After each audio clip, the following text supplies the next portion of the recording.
அக்காவும் தம்பி ஷாப்பிங் போகலான்னு முடிவு பண்ணி, அம்மா வரத்துக்குள்ளே எப்படியாச்சும் ஷாப்பிங் நமக்கு தேவையானதெல்லாம் வாங்கிட்டு வந்துடலாம் அப்படின்னு முடிவு பண்ணி அக்காவும் தம்பி புறப்படலான்ட்டு எல்லாத்தையும் எடுத்துக்கிட்டு புறப்பட ரெடியாக வராங்க.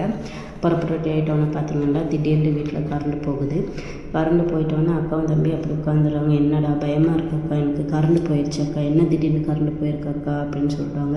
அதுக்கு அக்கா சொல்கிறாங்க, தம்பி உன் பின்னாடி யாரும் இருக்காங்கடா, நீ திரும்பி பார்க்காத, பயந்துடாத அப்படின்னு சொல்கிறாங்க. அதை கேட்டு தம்பி திரும்பி பார்க்க கூட இல்லை. அதை அக்கா சொன்னதை கேட்டு ரொம்பவே பயந்து இங்கிட்ட அங்கிட்டு ஓடுறான். அம்மா என்னை காப்பாற்றுங்க, எங்களை காப்பாற்றுங்க, யாராச்சும் காப்பாற்றுங்கன்னு 2 பேருமே கத்துறாங்க.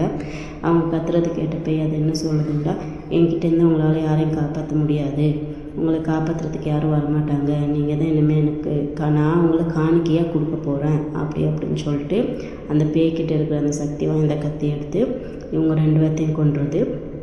கொன்னதுக்கப்புறம் இது என்ன சொல்லுது, நான் எனக்கான காணிக்கையை நான் நிறைவேற்றிட்டேன், இனிமேல் எனக்கான சக்திகள் என்கிட்ட வந்துடும், என்னை யாரும் கொல்ல முடியாது, நான் இனிமேல் யாருக்கும் அடங்காத பிசாசாக மாறிட்டேன், எனக்கான தேவைகள் எல்லாத்தையும் இனிமேல் நான் பூர்த்தி செஞ்சுக்கிடுவேன், எனக்கு பழி வாங்க போகிறேன், நான் பழி வாங்க கொடுங்க எல்லாத்தையும் பழி வாங்க அப்படின்ட்டு ரொம்ப சந்தோஷத்தில் அது துள்ளி குதிச்சுக்கிட்டு இருக்குது.